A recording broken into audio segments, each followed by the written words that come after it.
Halo teman-teman semuanya, bertemu lagi di DAF Digital ID ya. Dan pada kesempatan kali ini teman-teman, kita akan coba untuk membahas ya, mungkin untuk hosting yang terbaik di tahun 2024 ya. Jadi teman-teman nanti bisa akses di website penasihathosting.com ya.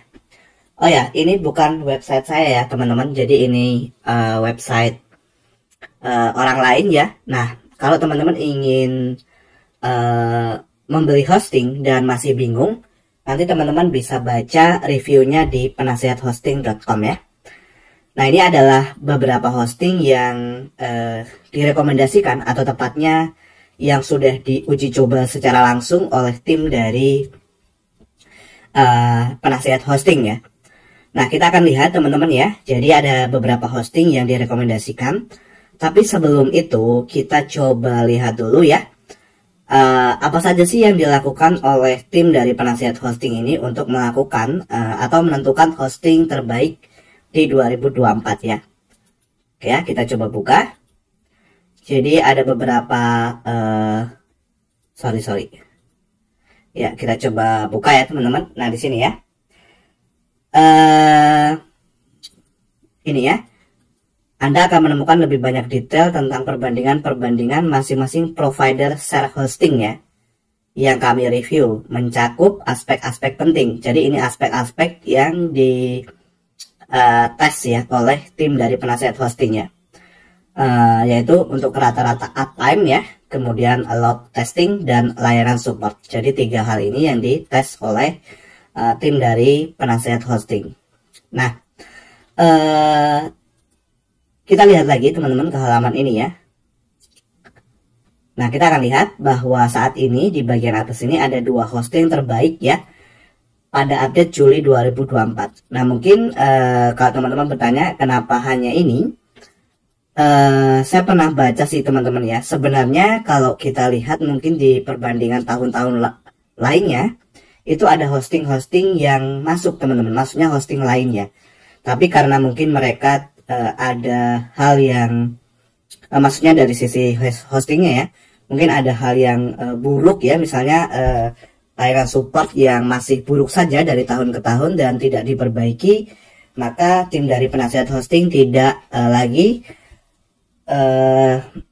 memasukkan hosting tersebut di tes selanjutnya ya. Nah, kita juga perlu tahu teman-teman bahwa review yang dilakukan oleh penasihat hosting ini dia objektif dan jujur teman-teman ya. Jadi berdasarkan data yang telah dikumpulkan oleh tim mereka ya.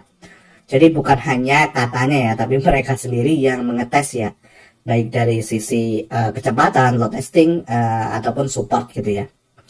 Oke ya, jadi teman-teman bisa lihat. Nah, di sini ada 6 hosting terbaik Indonesia pilihan penasihat hosting ya. Nah, saya sendiri pakai teman-teman salah satu di antaranya ya.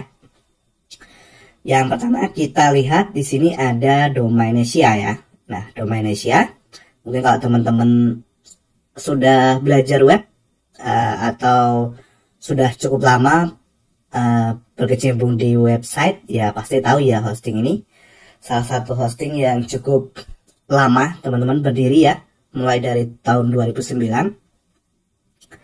Nah, teman-teman bisa baca sendiri nanti sebenarnya untuk reviewnya dari penasihat hosting ya, untuk lebih detailnya. Nah, saya akan langsung ke bagian. Nah, di sini teman-teman bisa lihat ya, apa kekurangan Domainesia. Salah satunya mereka menghapus backup otomatis yang sebelumnya berjalan 2 atau 3 hari sekali, gitu ya.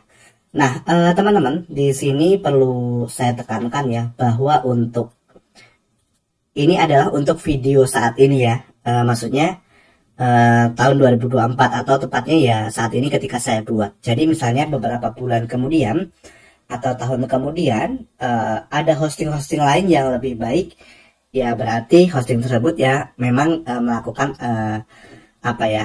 update gitu ya, atau perbaikan gitu ya, atau mungkin salah satu di antara sini misalnya hosting yang tercepat itu ada di mana gitu ya. Jadi bisa saja urutannya berbeda-beda dalam beberapa waktu ke depannya. Nah, jadi kita akan lihat lagi teman-teman di sini ya. Nah, teman-teman bisa lihat untuk kelebihannya ya. Dimana untuk rata-rata uptime-nya itu stabil teman-teman ya.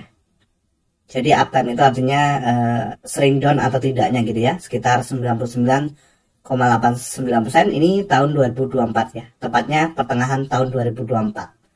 Ya nggak tahu ya kalau beberapa bulan kemudian atau di tahun depannya. Nah, kemudian kecepatan respon server oke ya. Jadi ini menempati peringkat ketiga teman-teman ya, dari 6 ya, 6 yang direview oleh penasihat hosting ya. Nah, untuk kekurangannya teman-teman bisa baca sendiri nanti ya di sini.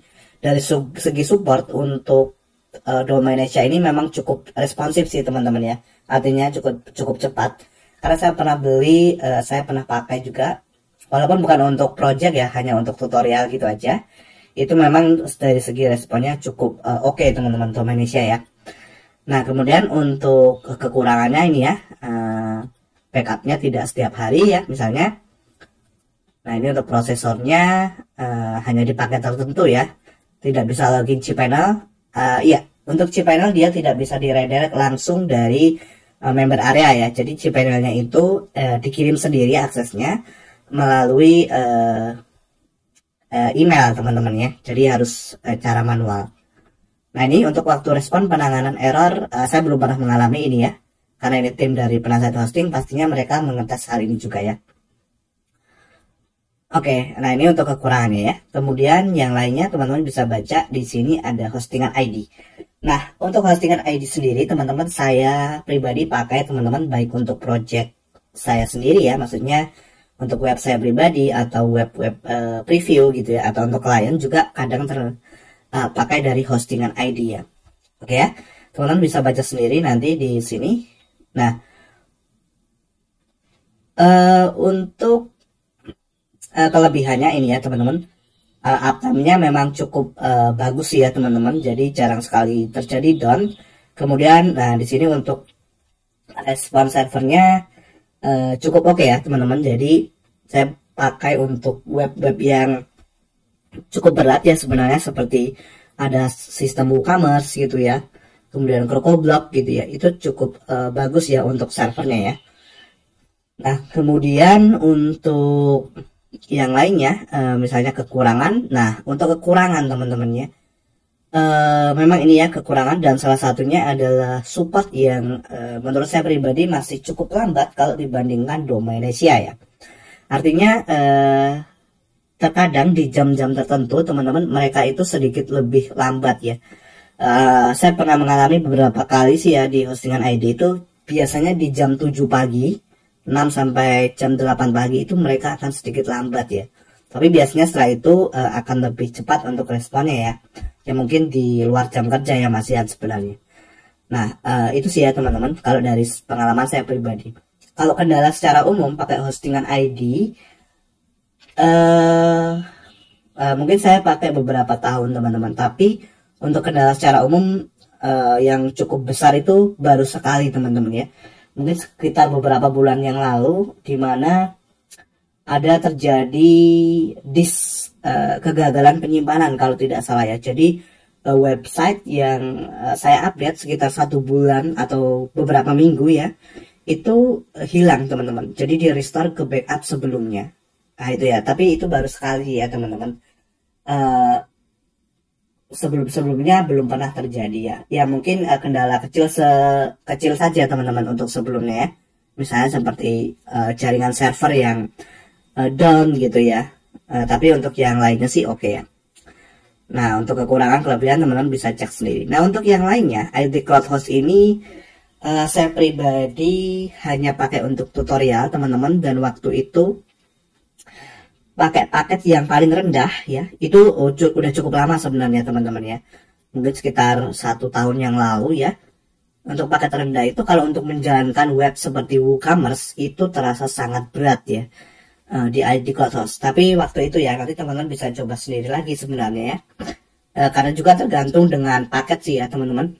Karena kalau semakin mahal atau semakin tinggi harganya ya, biasanya resource-nya juga atau sumber dayanya memang semakin besar gitu ya. Oke ya, kemudian teman-teman bisa baca sendiri kelebihan kekurangannya. Lalu kencang solusindo saya belum pernah pakai, teman-teman bisa cek sendiri nanti ya. Kemudian warna host. Nah, untuk warna host ini juga saya belum pakai ya. Sebenarnya pernah pakai teman-teman, tapi hanya untuk install WordPress saja ya. Waktu itu belum sampai ke testing karena waktu itu saya ada layanan hosting lain ya. Jadi nggak saya lanjutkan untuk berlangganannya. Lalu ada jagoan hosting ya. Ya, untuk ini nanti teman-teman bisa cek sendiri ya, kelebihan kekurangan dari warna host. Untuk supportnya mungkin ya, supportnya sih kalau tidak salah cepat atau tidak ya. Nah, teman-teman bisa cek sendiri ya. Nah, untuk jagoan hosting ini juga cukup oke sih dari servernya ya. Nah, teman-teman bisa cek sendiri. Saya belum pakai, teman-teman pakai waktu itu hanya untuk project client dan itu hostingnya dari mereka. Jadi saya tidak tahu ya kelanjutannya seperti apa ya. Karena saya hanya membuatkan webnya saja. Kalau dari performa servernya sih cukup oke ya. Oke, teman-teman bisa baca sendiri ya. Jadi perlu diperhatikan ya, misalnya seperti fitur backup ataupun yang lainnya ya. Oke, jadi itu 6 hosting ya terbaik dari rekomendasi oleh penasihat hosting ya. Nah, kalau saya pribadi teman-teman saat ini lebih milih ke ini sih teman-teman, ke hostingan ID ya teman-teman. Karena saya memang sudah cukup lama pakai. Nah ini ya, untuk project-project biasanya saya pakai web ini ya. Maksudnya pakai hosting yang ini. Walaupun dari segi support memang kadang agak lambat teman-teman ya. Nah, saya harus akui itu sih ya. Tapi ya sekali lagi ini disclaimer ya, ini adalah video saat ini teman-teman. Ketika dibuat ya, jadi bisa saja nanti berubah ya. Oke, kira-kira seperti itu teman-teman. Jadi kalau teman-teman perlu hosting, rekomendasi nanti bisa baca-baca sendiri di penasihathosting.com ya. Atau nanti linknya saya sertakan di deskripsi video. Terima kasih.